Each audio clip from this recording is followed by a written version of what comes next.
আসসালামু আলাইকুম সুপ্রিয় শিক্ষার্থীরা, আশা করি তোমরা সবাই সুস্থ আছো, নিরাপদে আছো।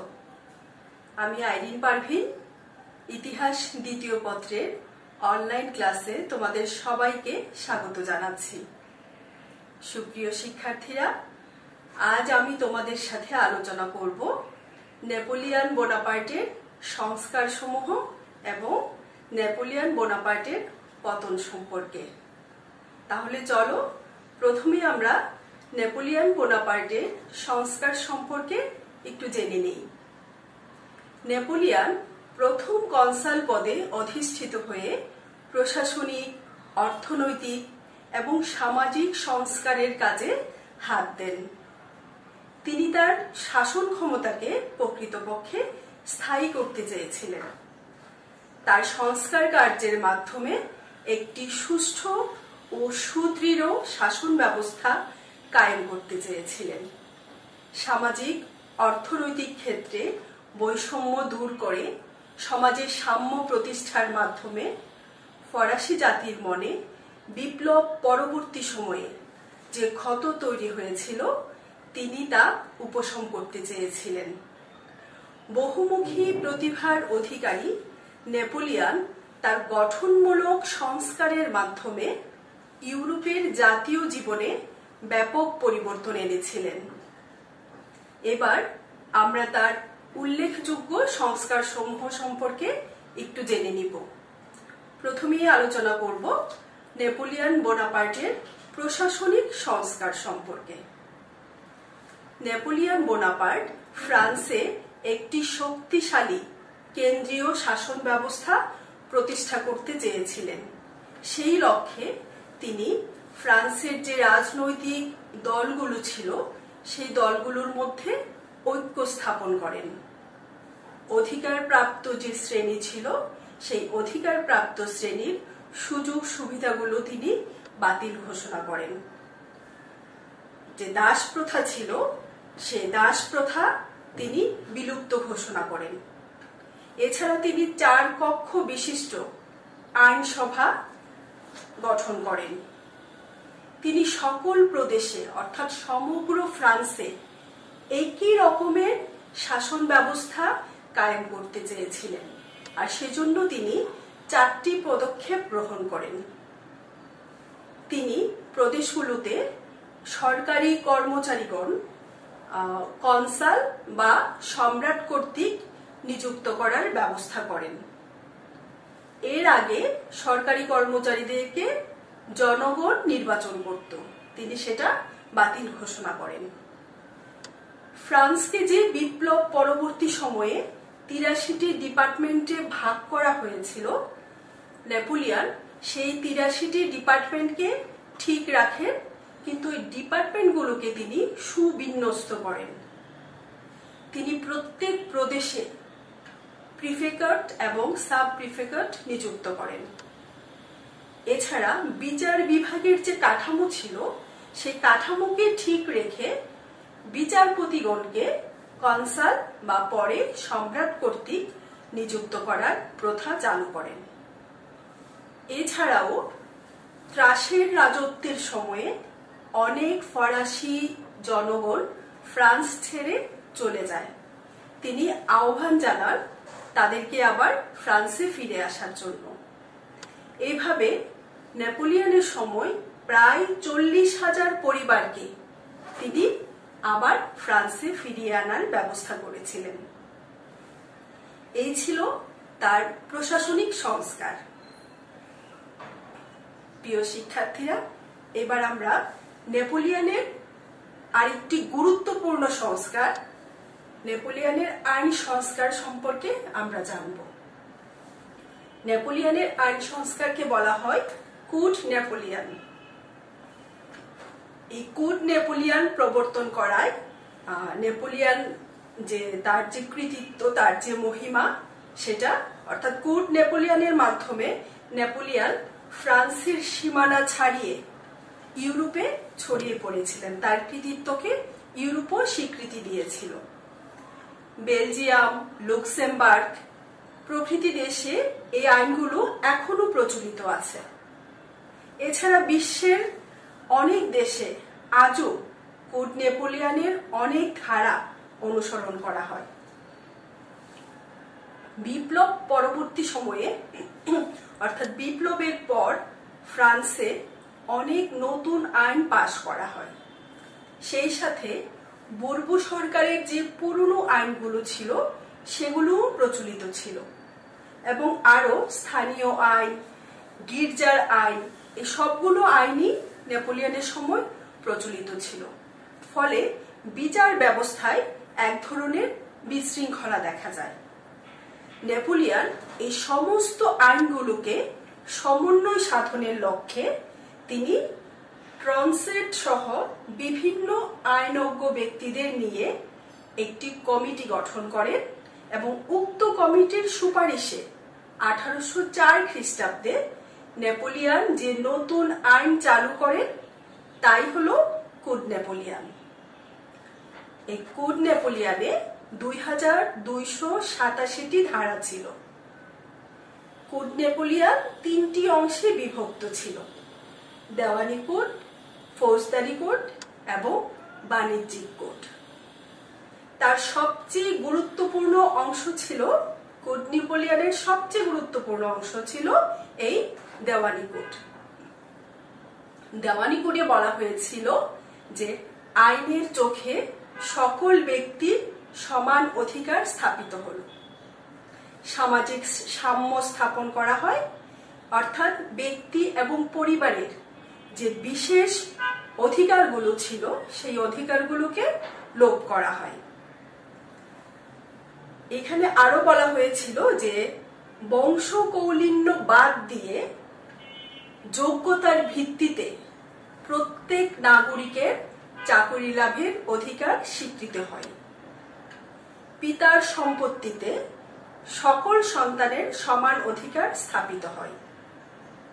এছাড়া বিপ্লবের সময় যেসব বৈষম্যমূলক অধিকার বাতিল করা হয়েছিল, নেপোলিয়ন তার দেওয়ানি কোডের মাধ্যমে তা বহাল রাখেন।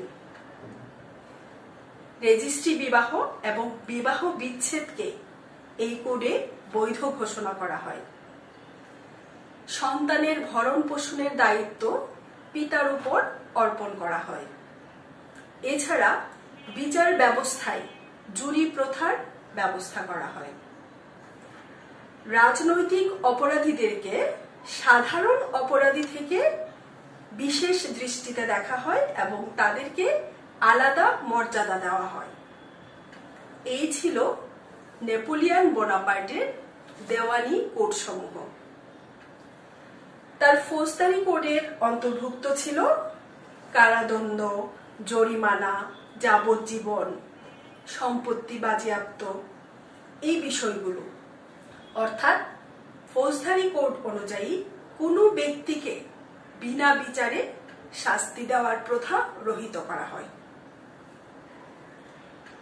তার যে বাণিজ্যিক কোডগুলো ছিল সেই বাণিজ্যিক কোডের আওতায় ফ্রান্সের বাণিজ্যিক কার্যক্রম, অর্থনৈতিক লেনদেন, ব্যবসা বাণিজ্য এসবগুলো পরিচালিত হতো। শিক্ষার্থীরা, আমরা একটু দেখে নিব যে নেপোলিয়ন বোনাপার্ট অর্থনৈতিক ক্ষেত্রে কি ধরনের সংস্কার কাজ হাতে নিয়েছিলেন। নেপোলিয়ন ফ্রান্সের অর্থনৈতিক কাঠামোকে সুদৃঢ় করতে চেয়েছিলেন, আর এই লক্ষ্যে তিনি 1800 সালে ব্যাংক অফ ফ্রান্স প্রতিষ্ঠা করেন।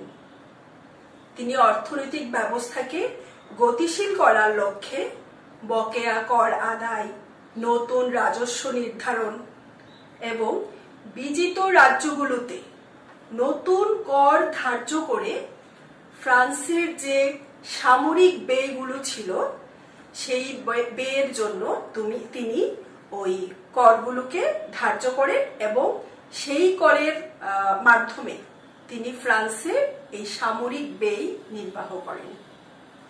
যেমন বলা যায় যে অস্ট্রিয়া ইতালি জয় করার পর প্রায় 3 কোটি ফ্রাঙ্ক তিনি অস্ট্রিয়া প্যারিসে প্রেরণ করেছিল।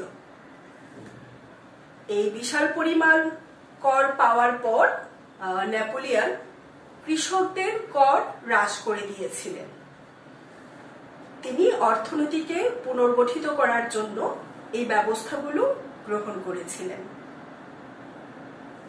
এবার আমরা একটু দেখে নেই যে তার প্রশাসনিক সংস্কার, আইন সংস্কার, অর্থনৈতিক সংস্কার ছাড়াও তিনি সামাজিক সংস্কার করেন।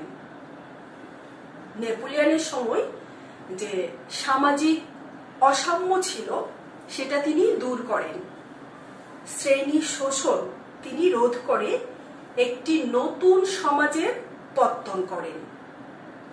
সেবা ও যোগ্যতার পুরস্কার স্বরূপ তিনি লিজিয়ন অব অনার নামে একটি সম্মানসূচক খেতাব দেওয়ার প্রথা প্রচলন করেছিলেন। এছাড়া তিনি ফ্রান্সে প্রচুর রাস্তাঘাট, পুল, সাঁকো, বিভিন্ন ইমারত এগুলো নির্মাণ করেছিলেন। জানা যায় যে তার সময়ে 229টি সামরিক প্রয়োজনে রাস্তা নির্মিত হয়। নেপোলিয়ন লোভুর জাদুঘরকে বিশ্বের শ্রেষ্ঠ জাদুঘরে পরিণত করতে চেয়েছিলেন। তিনি সমস্ত ফ্রান্সে বিভিন্ন অট্টালিকা, দালান, স্থাপত্য কার্য নির্মাণ করেছিলেন। শিক্ষার্থীরা, এবার আমরা জেনে নিব তার শিক্ষা সংস্কার সম্পর্কে। নেপোলিয়ন ফ্রান্সে জাতীয় শিক্ষার সংস্কার করেন। শিক্ষা সংগঠনের ক্ষেত্রে তার লক্ষ্য ছিল রাষ্ট্রের প্রতি আনুগত্য সম্পন্ন একজন সুনাগরিক সৃষ্টি করা, আর শিক্ষকের কর্তব্য হলো সেই সুনাগরিক তৈরি করা। নেপোলিয়ন চেয়েছিলেন ছাত্ররা কঠোর শৃঙ্খলা পরায়ণ, রাষ্ট্র ও জাতির প্রতি আনুগত্য পরায়ণ এবং কাজকর্ম জানা লোকে পরিণত হবে।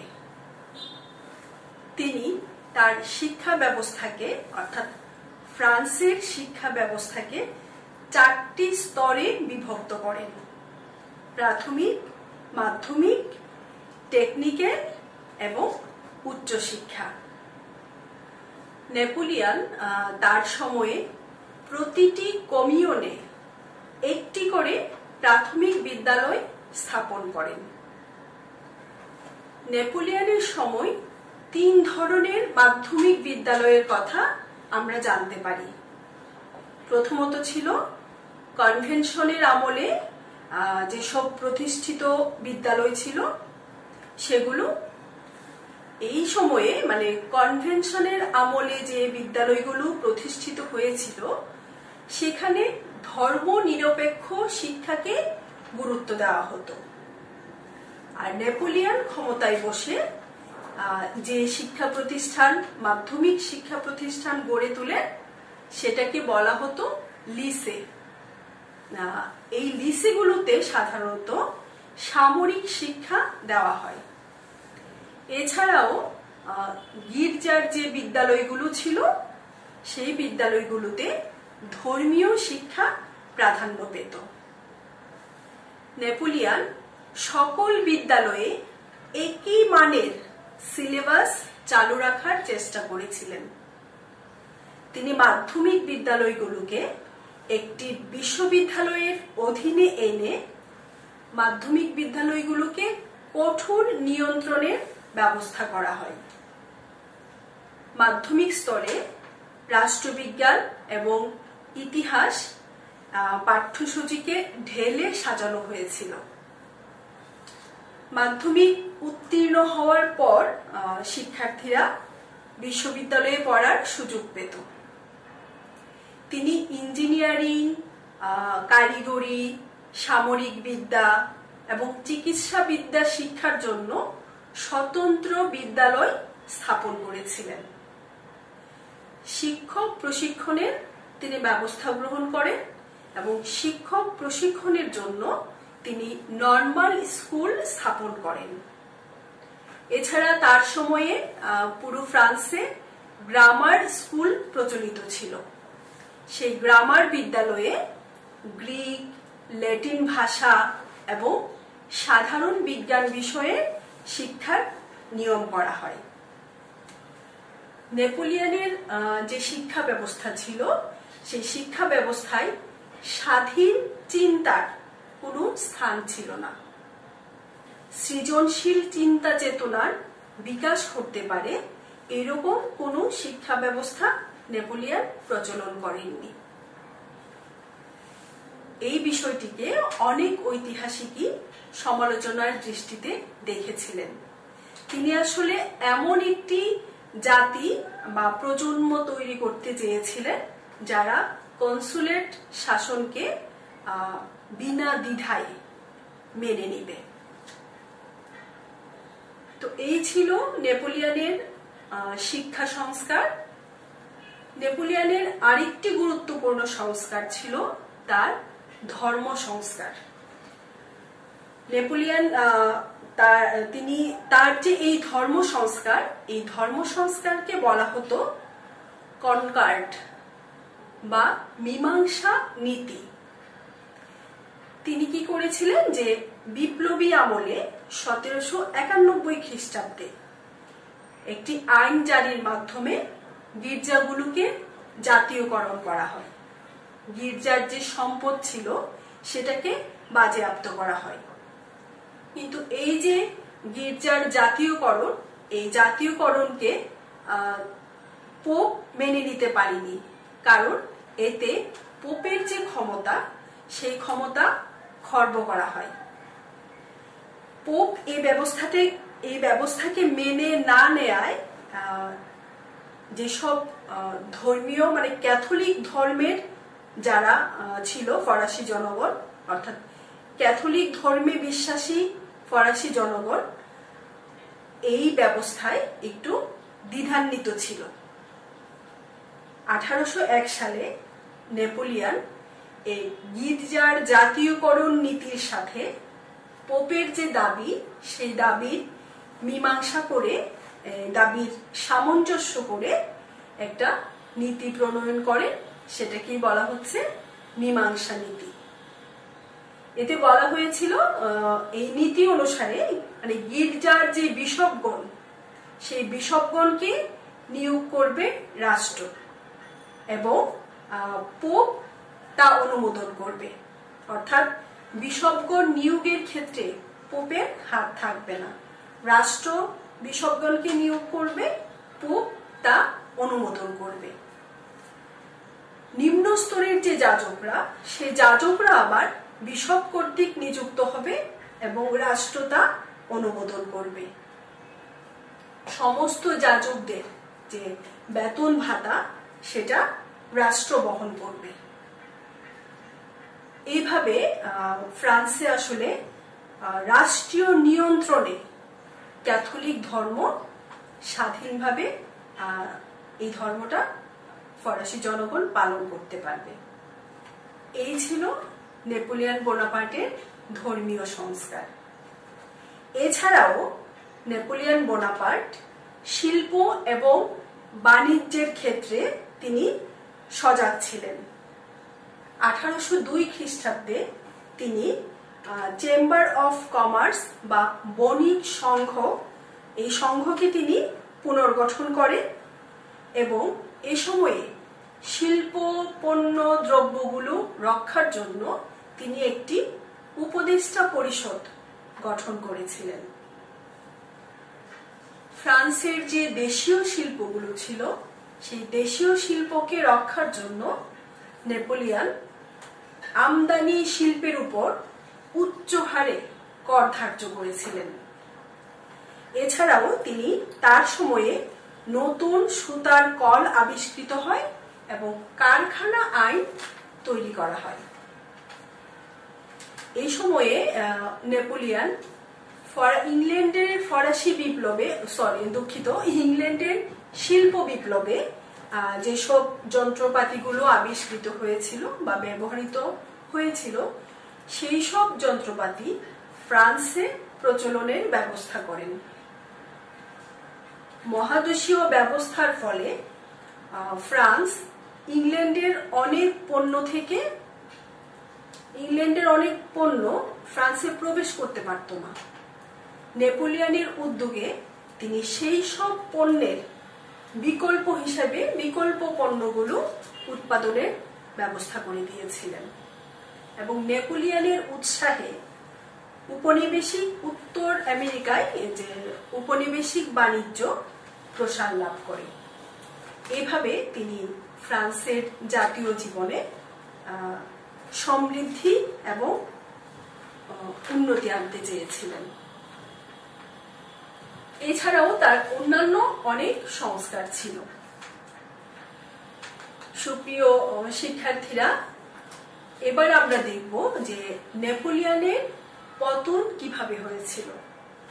নেপোলিয়নের মতো একজন মহাবীরের পতন যদিও চিন্তা করা অসম্ভব, কিন্তু এটাই ছিল নিয়তি যে যার উত্থান আছে তার পতনও আছে।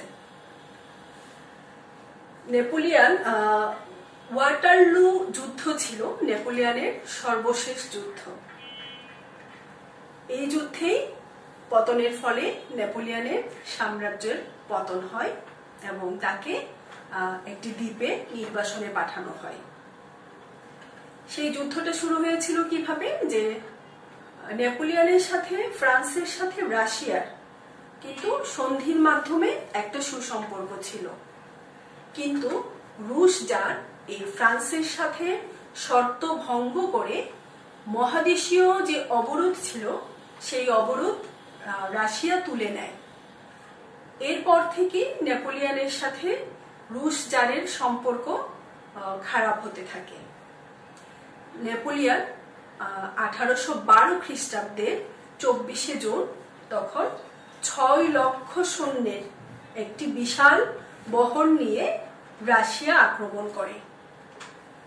তখনকার যে রুশ সেনাপতি ছিল তিনি অত্যন্ত অভিজ্ঞ ছিল। নেপোলিয়ন যখন রাশিয়া আক্রমণের জন্য অগ্রসর হয় তখন রুশ সেনাপতি ক্রমান্বয়ে পিছু করতে থাকে। নেপোলিয়ন তার পেছনে ধাওয়া করে করে একেবারে রাশিয়ার অভ্যন্তরে প্রবেশ করে। নেপোলিয়ন যখন রাশিয়ার গভীরে প্রবেশ করে তখন রুশ সেনাপতি পাল্টা আক্রমণ করে। সেই পাল্টা আক্রমণে নেপোলিয়নের বাহিনী কিছুটা বেসামাল হয়ে পড়ে এবং এই পাল্টা আক্রমণের ফলে নেপোলিয়নের যে বিরাট সেনাবাহিনী ছিল রাশিয়ার প্রাকৃতিক পরিবেশের সাথে সে সামঞ্জস্য করতে না পেরে, টিকতে না পেরে রাশিয়ার পাল্টা আক্রমণের কারণে নেপোলিয়নের এই বিশাল সেনাবাহিনী ধ্বংস হয়ে যায় এবং মাত্র 50,000 সৈন্যকে নেপোলিয়ন ফেরত আনতে পারে। এই রুশ যুদ্ধে পরাজয়ের পর স্পেন যুদ্ধে 1813 খ্রিস্টাব্দে সেখানেও নেপোলিয়নের পরাজয় ঘটে।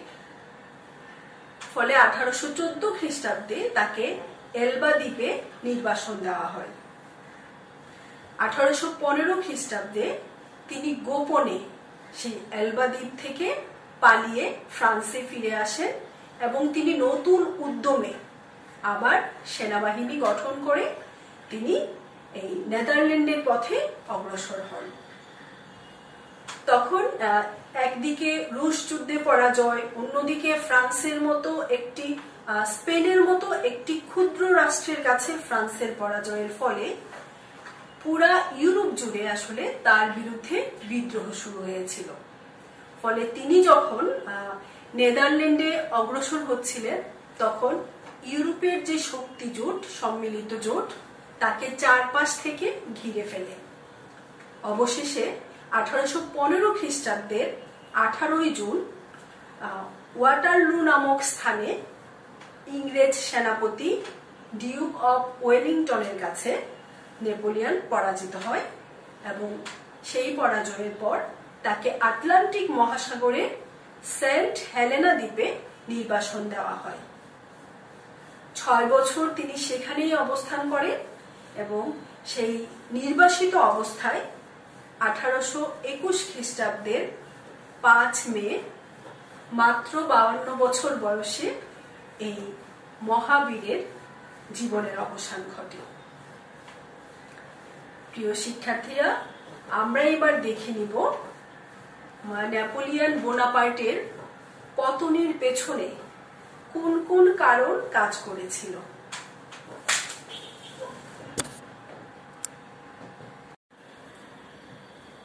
একক কোনো কারণে নেপোলিয়নের পতন হয়নি। তার পতনের পেছনে অনেকগুলো কারণ ছিল, অর্থাৎ তার পতনের কারণগুলোকে বিভিন্ন দিক থেকে বিচার করা যায়। 1799 খ্রিস্টাব্দে নেপোলিয়ন ফরাসি জাতির কাছে ছিলেন বিপ্লবের মূল্যবান সংস্কারের সংগঠক এবং শৃঙ্খলা স্থাপক। 1814 খ্রিস্টাব্দে সেই নেপোলিয়ন ফরাসি জাতির কাছে ঘৃণার পাত্রে পরিণত হন। পেনিনসুলার এবং রুশ যুদ্ধে তার বিফলতার ফলে নেপোলিয়নের স্বৈর শাসনের বিরুদ্ধে বিক্ষোভ দেখা দেয়। সমগ্র ফ্রান্স জুড়ে এই বিক্ষোভ ছড়িয়ে পড়ে। এমনকি তার অধীনস্থ কর্মচারী, তার বিশ্বস্ত কর্মচারীগণ, এমনকি তার ভাই জোসেফ বোনাপার্টও তার বিরুদ্ধে এই চক্রান্তে যোগ দেয়, যা নেপোলিয়নের পতনের পেছনে অনেকাংশেই দায়ী ছিল। নেপোলিয়ন অনবরত যুদ্ধে লিপ্ত ছিলেন। ফ্রান্সের সাধারণ জনগণ তখন আর যুদ্ধ চাচ্ছিল না, তারা শান্তি চাচ্ছিল। নেপোলিয়ন তাদের কাছ থেকে একেবারেই বিচ্ছিন্ন হয়ে পড়ে। 1793 সালে ফ্রান্স যখন বৈদেশিক আক্রমণের মুখে পড়ে, সে সময় ফরাসি জাতি অদম্য উৎসাহে সেই বিদেশি শত্রুদের বিতাড়িত করে। কিন্তু 1813 সালের লাইপজিগের যুদ্ধে পরাজয়ের পর ফরাসি জাতি প্রায় বিনা প্রতিরোধে শত্রু সেনাকে ফ্রান্সে ঢুকতে দেয়। এ থেকেই বোঝা যায় যে নেপোলিয়ন জনগণ থেকে কতটা বিচ্ছিন্ন হয়ে পড়েছিল। নেপোলিয়ন একটা বিশাল সাম্রাজ্য স্থাপন করেছিলেন। সেই সাম্রাজ্য বিস্তৃত হওয়ায় সাম্রাজ্যের পাহারার জন্য, যুদ্ধ বিগ্রহের জন্য প্রচুর সৈন্যের প্রয়োজন পড়ে। এদিকে নিরন্তর যুদ্ধের ফলে তার যে অভিজ্ঞ সেনাদল ছিল, সেই অভিজ্ঞ সেনাপতিরা, সেনা সদস্যরা নিহত হয়। নেপোলিয়ন তখন তার বিজিত অঞ্চল, অর্থাৎ তার অধীনস্থ ইতালি, জার্মানি, বেলজিয়াম, এইসব দেশ থেকে সৈন্য নিয়ে তিনি তার সেনাদল গঠন করেন। ফলে এই সেনাদলের জাতীয় ঐক্য বিনষ্ট হয়। পরে দেখা যায় যে বিভিন্ন যুদ্ধে নেপোলিয়নের বিশাল বাহিনী পরাজয় বরণ করছে। নেপোলিয়নের রাজনৈতিক অদূরদর্শিতা এবং তার যে অহমিকা বোধ, এসবের কারণে তার পতন হয়েছিল বলে অনেক ঐতিহাসিক মনে করেন। স্পেন অধিকার, মানে স্পেনের আভ্যন্তরীণ গোলযোগের সুযোগে স্পেনের সিংহাসন দখল করা এবং রাশিয়ার সাথে তার বন্ধুত্বপূর্ণ সম্পর্ক না রেখে রাশিয়ার আক্রমণ করা এবং একই সময়ে ইংল্যান্ডকে অপরাজিত রেখে রাশিয়ার দিকে অগ্রসর হওয়া তার রাজনৈতিক অদূরদর্শিতার পরিচয় পাওয়া যায়, যা তার পতনকে অনিবার্য করে তোলে। নেপোলিয়ন প্রথম দিকে যে সামরিক সাফল্য লাভ করেন, তার অন্যতম কারণ ছিল শত্রুপক্ষের দুর্বলতা এবং তাদের মধ্যে একতার অভাব। কিন্তু পরবর্তী পর্যায়ে যখন চতুর্থ শক্তি জোট গঠিত হয়, সেই সম্মিলিত শক্তিগুলোর বিরুদ্ধে নেপোলিয়নের জনবল এবং সম্পদ অনেক নগণ্য ছিল। ফলে সামরিক যুদ্ধগুলোতে নেপোলিয়ন স্পেনের মতো ক্ষুদ্র রাষ্ট্রের কাছে নেপোলিয়নের বিশাল বাহিনী পরাজিত হতে থাকে। নেপোলিয়নের পতনের পেছনে অন্যতম কারণ ছিল স্পেন যুদ্ধ। তার স্পেন যুদ্ধ ছিল নেপোলিয়নের জন্য একটা মারাত্মক ভুল সিদ্ধান্ত। 1808 খ্রিস্টাব্দে তার 23,000 সেনা স্পেনীয়দের হাতে বন্দী হয়েছিল, যা তার সামরিক মর্যাদাকে বিনষ্ট করেছিল। তিনি স্পেনে হস্তক্ষেপ করায় ইংরেজ সেনারা স্পেনে আসার পথ খুঁজে পেয়েছিল। নেপোলিয়ন যদি স্পেন আক্রমণ না করতেন, তাহলে ইংল্যান্ডের সুযোগ হতো না স্পেনে এসে নেপোলিয়নের বিরুদ্ধে যুদ্ধ করা।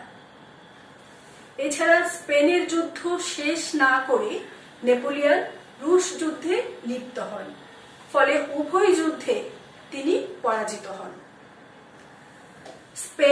স্পেনের যে এই সফলতা সমগ্র ইউরোপকে অনুপ্রাণিত করে। নেপোলিয়নের পতনের পেছনে আরেকটি বড় কারণ, সেটা হচ্ছে রাশিয়া অভিযান। রাশিয়া একটা বড় দেশ ছিল, তা জয় করা সহজ ছিল না। নেপোলিয়ন 6 লক্ষ সৈন্য নিয়ে রাশিয়া আক্রমণ করলে রুশ সেনাপতি পিছু হটেন। তখন নেপোলিয়ন রাশিয়ার অভ্যন্তরে প্রবেশ করে। এই সময় রুশ সেনাপতি পাল্টা আঘাত করলে তিনি বিভ্রান্ত হয়ে পড়েন এবং তার এই বিশাল সৈন্যবাহিনী ধ্বংস হয়ে যায়। মাত্র 50,000 সেনা তিনি ফেরত পান। রাশিয়ায় নেপোলিয়নের এই যে বিরাট পরাজয়, সেই বিরাট পরাজয়ের ফলে ইউরোপের সর্বত্র তার বিরুদ্ধে বিদ্রোহ দেখা দেয়। অনেক ঐতিহাসিক মনে করেন যে নেপোলিয়নের পতনের অন্যতম প্রধান কারণ ছিল তার মহাদেশীয় ব্যবস্থা বা তার কন্টিনেন্টাল সিস্টেমের ফল। এই মহাদেশীয় ব্যবস্থা কার্যকর করতে তিনি উপকূলীয় অঞ্চলে যেসব নিরপেক্ষ দেশগুলো ছিল, তিনি সেই দেশগুলোকে দখল করেন। ফলে তার যে সাম্রাজ্যবাদী চরিত্র, সেই চরিত্র প্রকট হয়ে ওঠে এবং ইউরোপীয় জনগণের মনে তার প্রতি যে সম্মান ছিল, ইউরোপীয় জনগণ তাকে যে সম্মান করত, তার সেই সম্মানের হানি ঘটে এবং তারা তার এই সাম্রাজ্যবাদী চরিত্রকে ইউরোপীয় জনগণ ঘৃণা করতে থাকে। মহাদেশীয় ব্যবস্থা মানতে অরাজি হওয়ায় তিনি পোপকে বন্দী করেন। ফলে ক্যাথলিক ধর্মে বিশ্বাসীরা নেপোলিয়নের বিরাট বাচন হয়ে যায়। এছাড়া তিনি স্পেন যুদ্ধে জড়িয়ে পড়েন। সমগ্র ইউরোপে মহাদেশীয় ব্যবস্থার ফলে দ্রব্যমূল্যের মূল্য বৃদ্ধি পায়। রাশিয়ার জার এই মহাদেশীয় অবরোধ ত্যাগ করায় তিনি রুশ জারের সাথেও দ্বন্দ্বে জড়িয়ে পড়েন। এমনকি ফ্রান্সের ভেতরে তার শাসনের প্রতি গভীর অনাস্থা তৈরি হয়। এই মহাদেশীয় ব্যবস্থার ফলে এই সব ঘটনাবলী তার পতন ডেকে নিয়ে আসে। নেপোলিয়নের পতনের আরেকটি অন্যতম কারণ ছিল ইংল্যান্ডের প্রভাব, অর্থাৎ অপরাজেয় নৌশক্তির মাধ্যমে ইংল্যান্ড পাল্টা ফ্রান্সকে অবরোধ ঘোষণা করে। ইংল্যান্ড তার বাজার এবং ব্যবসাকে রক্ষা করার জন্য নেপোলিয়নকে ধ্বংস করতে প্রভূত অর্থ এবং চেষ্টা অব্যাহত রাখে এবং শেষ পর্যন্ত ইংল্যান্ড তার চেষ্টায় সফল হয়, সে সম্মিলিত শক্তি জোট গড়ে তোলে এবং নেপোলিয়নকে চূড়ান্তভাবে পরাস্ত করে। নেপোলিয়নের পতন বিভিন্ন কারণে ঘটলেও তার সাম্রাজ্যের মধ্যে স্ববিরোধিতা, তার স্বৈরশাসন, তার বিরুদ্ধে ইউরোপীয় রাষ্ট্রগুলোতে জাতীয়তাবাদী প্রতিরোধ এবং ইংল্যান্ডের বিরোধিতা ছিল তার পতনের মূল কারণ। সুপ্রিয় শিক্ষার্থীরা, আজকে এই পর্যন্তই। আগামী ক্লাসে তোমাদের সাথে নতুন কোনো বিষয় নিয়ে আবার দেখা হবে। সেই পর্যন্ত সবাই নিরাপদে থাকো, সুস্থ থাকো।